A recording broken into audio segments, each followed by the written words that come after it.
Our program will now resume.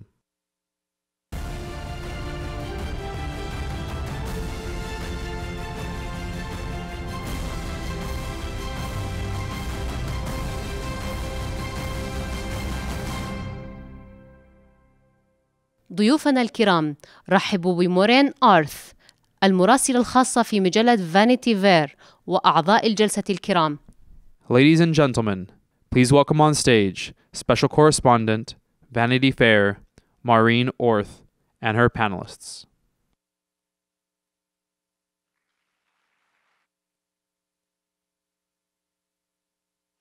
Good afternoon. Hope you're all awake after lunch because we have a very exciting panel about learning for life. And I wanted to begin by giving you a definition of learning for life so that we all know what we're talking about. Lifelong learning is the voluntary and self-motivated pursuit of knowledge for either personal or professional reasons. And along with that is the reality today that we're facing with the rapidity and exponential advancement of technology. For example, in 5 years, knowledge will advance, technological knowledge will advance 32 times from what it is today. In 10 years, it will advance 100 times from what it is today. And 20 years from now, it will advance 1,000,000 times from what it is today. Children who begin school today, 65% of them will be working in jobs that are not yet invented. And at the same time, because of the rise of artificial intelligence, et cetera, 65% of the labor force in developing countries is susceptible to automation. So, in the future, people will be in the workforce for about 60 years. That means, and they probably aren't going to be staying in the same place. So that means everybody has to be responsible for a lot of their own learning. And that's what we're going to be talking about. I'd like to start with you, Piyush, because you have been a pioneer. We have 3 people on the panel that I will call edupreneurs, who all have models of how education is changing, and we will hear from all of them. But Piyush, let me start with you, because you're in India. You're working really on the village level in terms of creating a new educational model. Tell us. Sure. Thanks for the kind introduction. So, first of all, I think Maureen has already covered a lot of statistics, and some of them are very scary in nature, but don't worry. I think, this session is all about what are the ways of learning for the life, actually, and specifically talking about what I am trying to build. We are building a platform called Super Profs, based out of India right now, which is an online platform enabling around 1 million students from across the country to prepare for various exams from the best teachers, from some of the metro cities and some of the top cities. And in terms of lifelong learning, I think one of the key ways, obviously there are multiple ways you can actually be learning while you're working and after you're out of college or school. There are executive education programs, there are other means. I personally believe that online learning is one of the key ways in which you can actually keep learning throughout your life and without compromising on the work or leaving the work and for the sake of learning, doing only the learning part. I think online learning allows you to kind of balance between work as well as the continuous education, actually. And our experience has been that, when we started around 5 years back, there was very little awareness about the benefits which online education provides in India. And most of the people were actually thinking that online education is going to be inferior in nature. Maybe if I compare myself to another person who has attended a physical college, maybe I am not going to be at par with him. But I've seen that in the last 5 years, things have really changed a lot. And today, I think a lot of people are able to do far better when it comes to a medium like online, thanks to technology, because it has been doing a lot of things to make the learning itself very personalized. And also it is able to bring the best teachers on board rather than making a student to learn from only a teacher who's locally available. Technology is today bringing the best teachers on board so that irrespective of wherever you are, whatever constraints you have, you can actually go out and learn whatever you want to. Saif, I would like to, do you believe that we can maintain the same model? Can we just digitize the 19th century model that most people still follow for teaching today?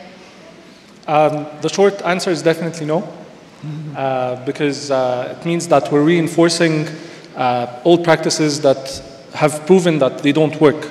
I think traditional education, or what we call the factory model, is basically, it teaches children not to be lifelong learners. It treats education as a commodity, something that they will want to do for economic incentives. Education, yes, is about economic incentives, but it's not the only thing. And I mean, for us, the name of our schools is Mavericks, and this is our purpose. We want to empower children to become Mavericks. So being independent thinkers requires being lifelong learners. And without this in mind, I think we're going to, again, reinforce, I mean, all the stakeholders, whether be it the parents, governments, education providers, edupreneurs, as you said, it will eventually become a process of reinforcing the old habits which have proven not to work. And so how are some of the ways you're changing specifically? Sorry? How are you specifically changing the model? Yeah, so what we focus on is being child-centered, and so it's instead of being curriculum-centered, where there is specific content that we want to provide for the children, it's the other way around. So we understand the children, what they're good at, what they're not good at, their interests. We focus a lot on their intrinsic motivation. So joy of learning is something that we're really, really keen on, which in our theory of change, it builds their motivation for being lifelong learners. And so we do it the other way around. We have what we call a shelf, which is basically a library of all kinds of content, digital, non-digital. It's really a holistic learning experience to help them tap into their own interests and what they want to do. Of course, that doesn't mean that they don't build a solid academic foundation, which is also important in literacy and mathematics. Yet, we try to speak their language and tap into their own areas of interest instead of being sort of having a top-down approach where there's a fixed curriculum and the kids have to cope with it. Tony, I'd like to ask you, you do a lot of work all over the world preparing teachers differently. How does that work? Whatever the problem in education, it seems to me in the end it always comes back to teacher training, enabling teachers to be purposeful and to thrive with their children. One of the things we've done recently in GEMS Education, which, as you say, is a large group, it's got the best part of 250,000 children in countries around the world and 6 different curriculum types. So trying to have educational consistency and a shared view of standards is a challenge, but it's interesting that it can be done. We went through an exercise a couple of years ago involving head teachers all around the world with a blank piece of paper arriving at an agreed set of values and, more to the point, expected learner outcomes, what we'd imagine a really successful modern graduate from a school should exhibit. And really this came down to, there was a remarkable unanimity, I have to say, across the world, which was very heartening. But this set of outcomes are really around attitudes and mindset rather than specific achievements. So it's then a question of creating a framework to which every school is held accountable and to which our entire teacher training process is held accountable. So, for example, in a school that maybe have a fee of $200 a year in the back end of a town in India or in Africa, it's not just a question of teaching maths, but doing so in such a way that some of these skills and attitudes can be seen and can be assessed. And that can be a range of things, from showing tolerance to being creative. So the answer, I think, is a practical response to what is a pretty big question, is trying to find ways in which those aspects of teaching, which in my view have been increasingly eroded by this obsession with measuring that which it is easy to measure, come into play, and that teachers see them as valuable. And a lot of these are, as you mentioned earlier on, the soft skills and attitudes, but it is too easy for school systems and for governments to put that kind of activity in the too difficult box and resort to taking comfort in the fact that your math scores are higher than they were last year.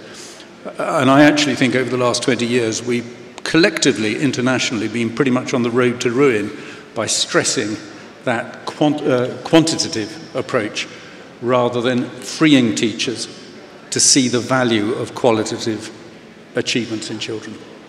Mark, I want to ask you, because you're at Harvard and you're accepting some of the best students from all over the world, do you think there's too much emphasis on technology?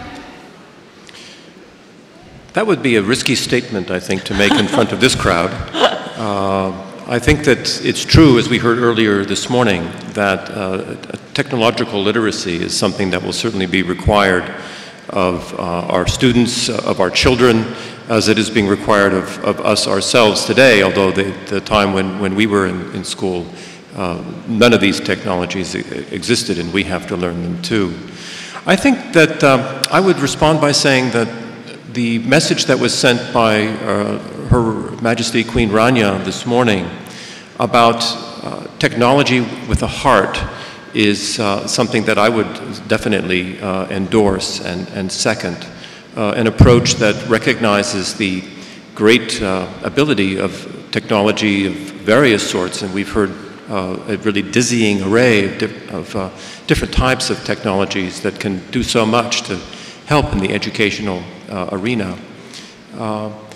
The balancing of those capacities and the building of those capacities with an understanding that at the end, really it comes down very much to what it can do to help you to engage with other people in the world. The fact that we are all physically assembled in this room, or these rooms, today and tomorrow is testament to the fact that there is no substitute for actually getting together face to face over coffee, in person. That kind of exchange, the empathy, the understanding that arises out of those sorts of encounters, I think is something also to bear in mind to arrive at a good balance between what technology can do and recognizing that there are some limits to what it can do. Teresa, I want to ask you, because a lot of times people in more isolated or remote places don't have the advantage of getting together with great minds, and you do a lot of work on the cloud. Why don't you describe a little bit about what your goals are for that and how you can learn from the cloud? Well, one of our goals, first of all, it's really exciting to be here and to be at this forum and with this panel. But, you know, at Amazon Web Services, we really are about teaching lifelong learning skills for cloud. And we really need to have a cloud-enabled workforce. And, you know, technology today is just part of our lives. Everything we live and breathe today includes technology.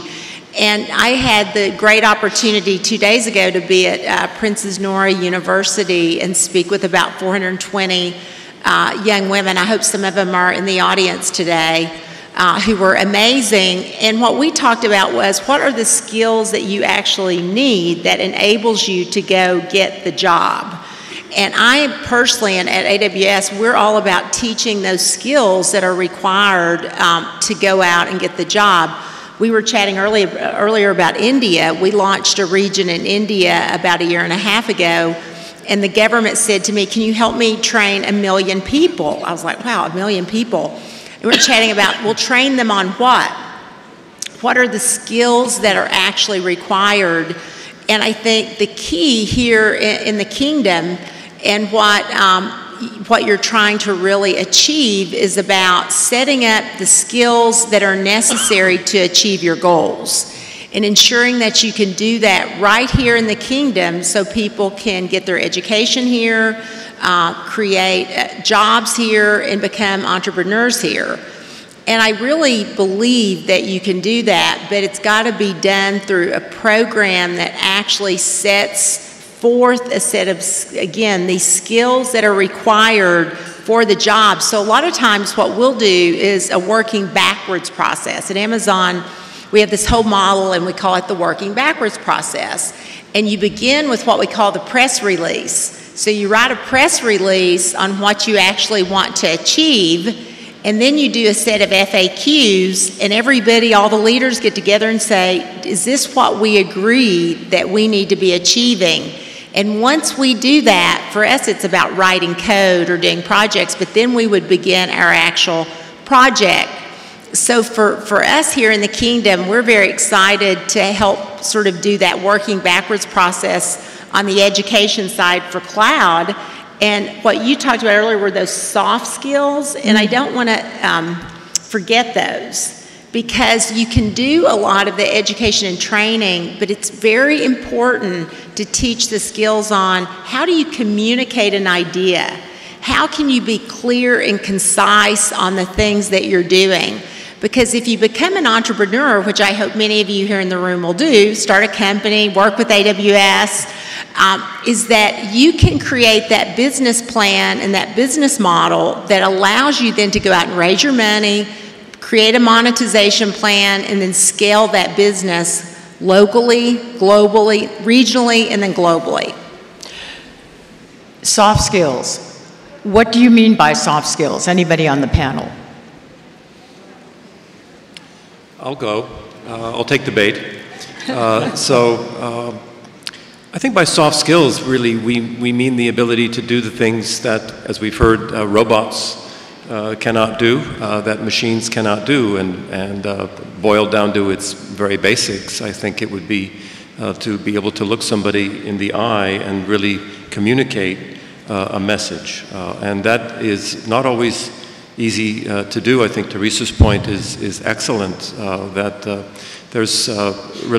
there are few skills more valuable than the skill of being able to convey a message, whatever the message is, whatever field you may be in, convey a message in the space of a few minutes effectively to somebody sitting across from you or to a room full of people. That requires practice, that requires training, that requires teachers. I'm a strong believer in the importance of self-starters, and we've seen some terrific stories. The Khan Academy is one example. I'm sure Super Profs has authored great stories to be inspiring. Maybe it's because of my own training as a historian of China, where the teacher is elevated to a very high level in society. The importance of having a teacher, and it doesn't have to be a formal teacher. It can be a mentor of whatever sort that you find in life. These people play key roles to help us on the path to acquire the kinds of skills that we need to make the sorts of contributions that we all dream of making to our societies. Tony, if you were... Can I share a quick story sure. about this? Because I think it might be relevant. I was asked to do a panel at the University of Florida about a year and a half ago with graduate students. And I intentionally took my laptop into the room a half an hour early. I sat down, put my laptop up, and started working, and all the graduate students started coming in. And the topic was networking.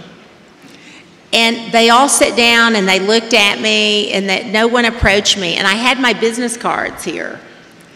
And finally, one young Chinese student came up to me, a female, and she said, "Excuse me, I'd like to introduce myself." She introduced herself, she gave me her card, and she said, "I really want to work for Amazon." And so I said, "Fantastic." So we talked, I connected her with our team, and today she works at Amazon. And I tell that story because that's a soft skill. The ability to learn how to network, to go ask. And I told all the other graduate students at the end, when we started, I said, "Do you know there's 120 students in here, and this is the only young lady who came up and approached me." And I said, "How many of you have jobs?" And one raised their hand. So I said, "You're all looking for jobs, but no one came up here to network with me." So I just wanted to share, because those are the kind of skills you have to be bold and learn to go up and have a conversation. And I remember from an earlier panel today about learning to be an entrepreneur, you can learn those skills. They aren't just born, right, inside you. And one of the things I wanted to talk about was the informal kinds of learning. For example, I was a Peace Corps volunteer and I was sent to a poor barrio in Medellin, Colombia. What I learned there in terms of empathy and in terms of listening carefully and putting yourself in somebody else's shoes and trying to understand where they're coming from, that probably taught me more about being a journalist than anything else. But I didn't realize that for 25 years. I'm wondering, what are some other informal kinds of learning that we all can do that make sense for our future success? I'll come on to that in a moment, but if I could just endorse the point about communication. I think it was in the 1960s that the work by Morabian and Ferris showed that only 7% of what we say is the message that's conveyed to as the audience. And 93% of it is to do with tone of voice, body language, and all the rest of it. So I'm taking comfort at this precise moment that it doesn't matter what we say, really. You're going to be picking things up for a whole set of other reasons. But of course, and there's an important point here, that ability to communicate as a human being in the round is something that cannot be replicated, yet at least, by artificial intelligence. So that is a key skill for children. But if I come on to your actual question, I've been involved in teaching for 40 years. If I've learned anything at all, many years in being involved with children, is two fundamental truths about schools, which I don't think we generally recognize.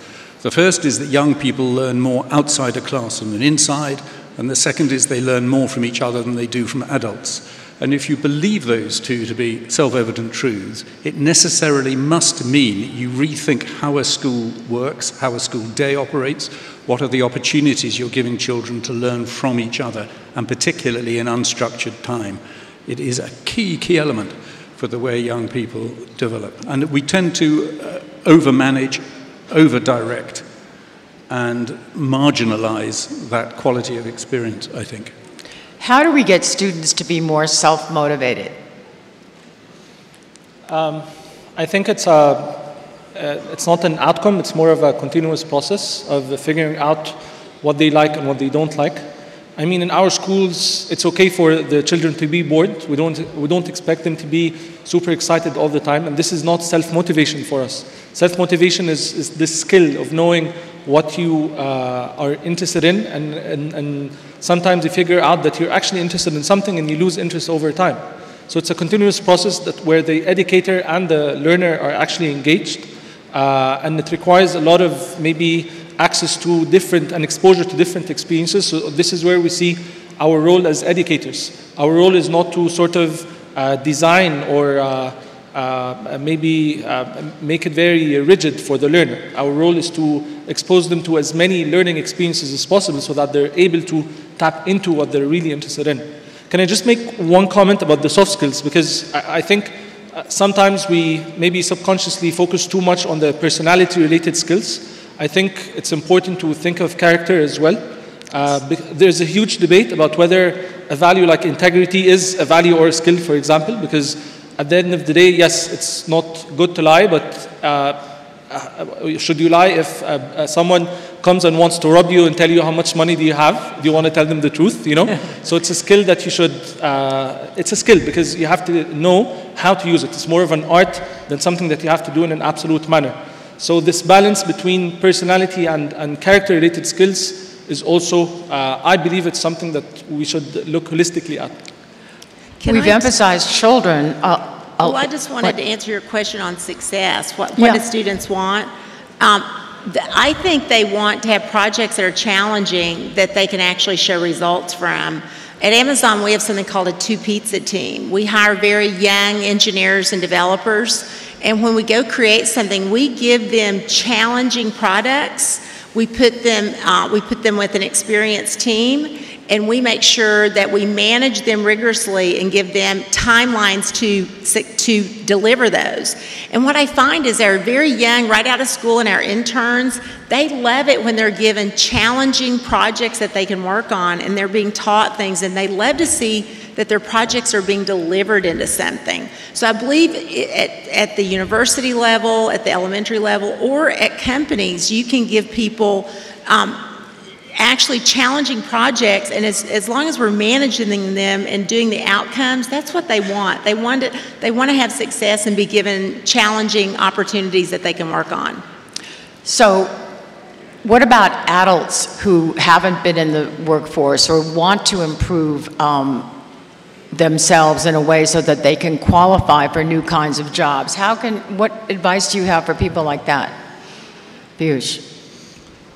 So, I think it's important for, especially for the people who are already in the, who are already working in the industry, it's all the more important to continuously learn and upgrade, because as you mentioned in your opening remarks, I think 5 years, especially the technology segment, actually, every technology is going to become obsolete and new technologies will come, right? So I think it's, just going back to your earlier question on, for example, even the working professionals, how do they keep themselves motivated towards, continuous learning?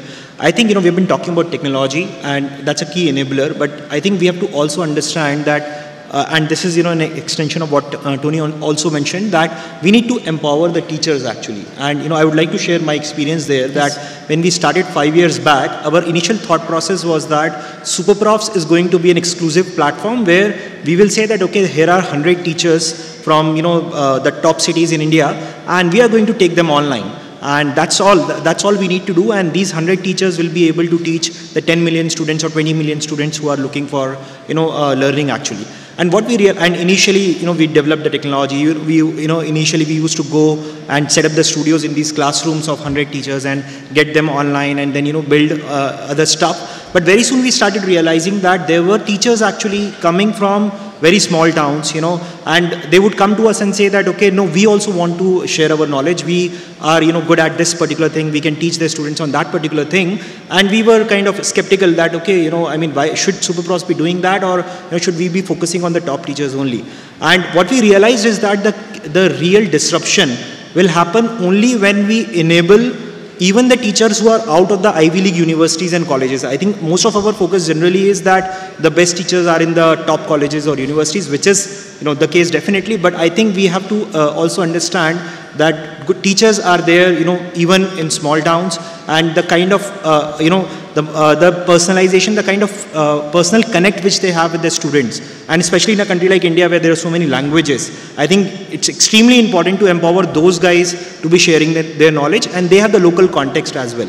And towards that, what over the period of 5 years we have tried to do is, rather than having a very high-tech technology or infrastructure-led model of, enabling these guys to deliver online classes, we have actually brought it down into a mobile app actually, where we realized that every day, when we saw the behavior of these teachers, they were not tech-savvy at all. They would hardly spend any time on a laptop or a desktop.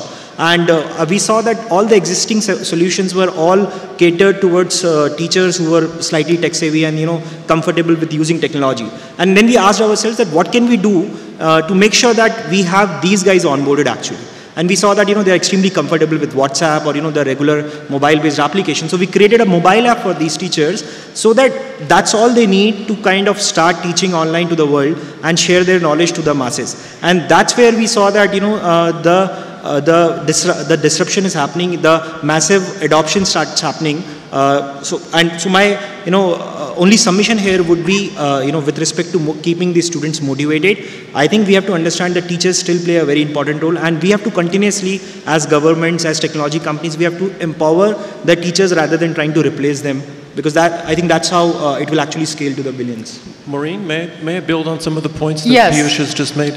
I'd like to say first that I've been very impressed by the wide range of models that we have seen for different ways of getting, of bringing education to people in as many different parts of the world and many different kinds of backgrounds as possible. And I certainly agree with Piyush that there are many outstanding teachers to be found in small villages and second, third tier towns. I would, however, if I may be allowed to say, that there are also some very good teachers at big famous universities too. And we indeed have a graduate school of education where we do the sort of thing that Tony has talked about, which is teaching the teachers to teach, which is another very important part of this whole endeavor.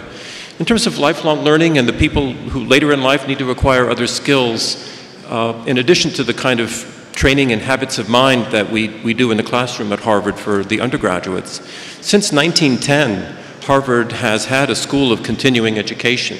which was directed originally at people living in the Boston area, providing courses and degrees for ordinary folks in Boston. And now with technologies that have become available in the last 10 years or so, we have edX, we have HarvardX, we're reaching millions of people with over 1,300 courses in all manner of disciplines. The business school has its, the ed school has its, the Kennedy School, the medical school.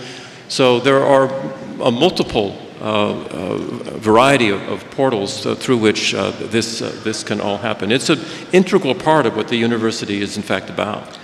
I'm going to just ask one more question, then we'll open it up for questions. I think one of the things that Bill Gates said last night that struck me was that we have to be careful that technology does not create a world that is more unequal than it already is. And what is the responsibility of government, not only to use the brain power of their entire population, which includes women, but also how do they facilitate that this kind of lifelong learning can go on at a level that isn't right here in the center with the most elite? There's a really interesting book actually by a guy named Mark Warshauer. It's called The Digital Divide. And he did a lot of research in our part of the region, in Egypt, Iraq, and several countries actually. And it's based around or built around this premise that technology could be a double-edged weapon actually, and it could lead to more divide and lead to more sort of giving more advantage to the haves versus the have-nots. And it's something that we really need to be careful about. I think one more thing that we need to be careful about as far as technology is concerned is this whole idea of, if we're speaking really about lifelong learning, it's more of a mindset than anything. I mean, technology can be used to consume knowledge in sort of the fast food mode. Instead of going and understanding things in depth, it can actually help you like know everything from one small thing from everything.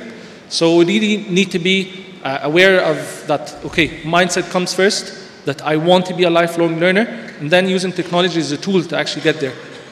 With a lot of critical thinking actually. Because we talked about soft skills, and of course 21st century skills are included, and being able to critically understand what the content is about. Not everything that we find on Facebook is credible. Not everything that we find on the internet is actually leads to knowledge or adding knowledge. So we need to have this skill first as well. Creating the attitude of the lifelong learner. Maureen, may I make a very quick point about culture, really endorsing what you're saying, I think. All things are possible. Recently, I was asked to give the prizes at a speech day in an inner-city school in a deprived area. The first people to come on stage to tumultuous applause were a group of 10 mothers who had passed their first literacy exams. And I thought, what a brilliant school culture that parents were prepared to admit they couldn't read and had been part of that celebratory experience. And the children of that's the condition for lifelong learning. Yes, and I think we have enthusiasm. Remembering everybody in the society, no matter where they are, and start with them and create that mindset. Do we have time for maybe one or two questions? Does anybody have a question? I'm looking out there. Huh? Yes? Yes? Right over here. I don't know. You can just yell, and I'll repeat. There you go.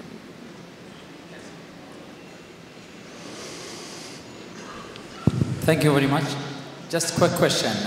First, I'm Jasser Herbish, Ministry of Education, responsible for scholarship affairs. Quick question about a challenge that we have in Saudi Arabia. I'm sure almost every government agency, even the private sector, which is, if I can call it, re-educating the current staff.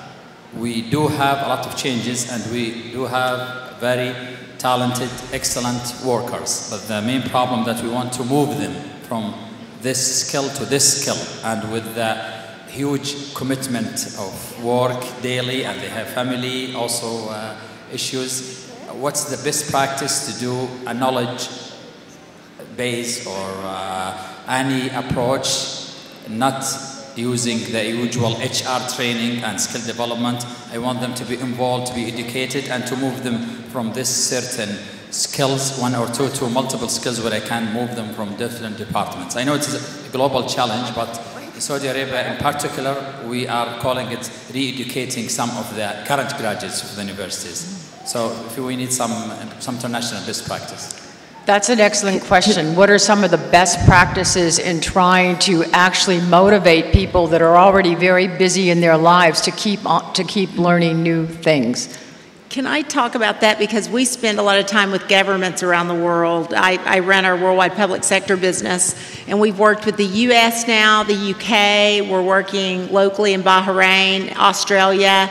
And one of the things that we've been doing, it's actually on-the-job retraining. So if you think about moving workloads to the cloud, from a traditional infrastructure into the cloud, the best way to do it is to do it in real time. So we find in the work that we do is to actually set that up. And we have so many success stories around this because you can do a lot of talking about it, but you sort of got to walk the walk. So we spend a lot of time with our customers in government actually helping them do the real-time moving. And I'll tell you, it works, and there's three major benefits of it. One is you're showing those individuals on the job that they can pick up new skills quickly. Secondly, they see the success of the work that they've completed. And third, and probably one of the greatest things, is they're learning the most innovative skills available. And one of the statistics, one of the things I like to share with them, Forbes just recently came out with a list of top tech certifications. And AWS was at the top, and the average salary for the solution architect was $125,000 a year. So we like to share, look, you're getting the latest and greatest skills, you're doing it in real time, and you're helping either your enterprise or your government move fast. So for us, it's real time, on the job, doing it. Can I just quickly Yes, but our real time is Our real time is but go ahead. The need for retraining as people work longer and longer careers and will be switching careers or need to acquire new skills is something that I think everybody in this room is aware of, and certainly younger people today can expect to have to change careers 2 or 3 times.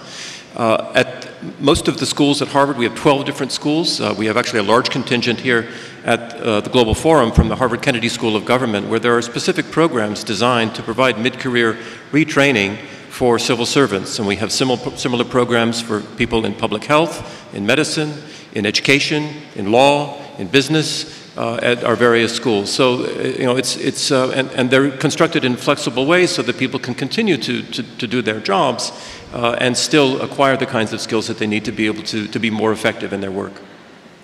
Is it, yes? Yes? Yes, hello. My question to Mr. Little, you said at the beginning that it's easy to measure the measurable, and this is why there is this tendency to use standardized tests when we should focus more on soft skills, and I totally agree with you, but the issue is how we can measure soft skills in a more efficient way, especially that we're talking about public schools and universities. Thank you. How do we measure soft skills more efficiently? That's a great question. And then we really have to go. I'm not sure if we have to measure it to begin with.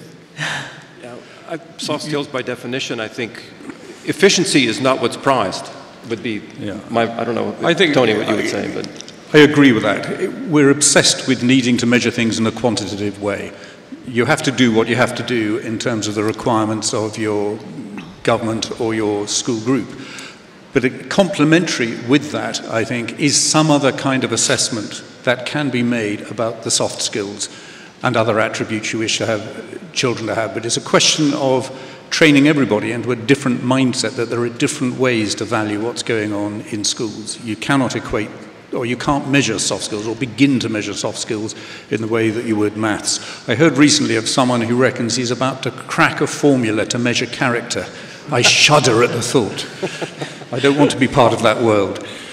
I would just say, ask for feedback, value feedback. And soft skills, really one of the best ways is ask people, how am I doing? Ask for feedback. We call them superpowers at Amazon. Figure out what your superpowers are. Ask your colleagues. The best way to determine if your soft skills are working is to see your individual impact and really just get feedback. And don't be afraid to ask for it. I also think a great way is to be sure to include teamwork in everything that you do. Working all by yourself all the time isn't always the way to get where you want to go the fastest. So collaboration and being cognizant and empathetic to your peers and getting a solution out of more than one person, I think is also a great way to go. So thank you, panel, very, very much. Thank you for listening to us. Bye.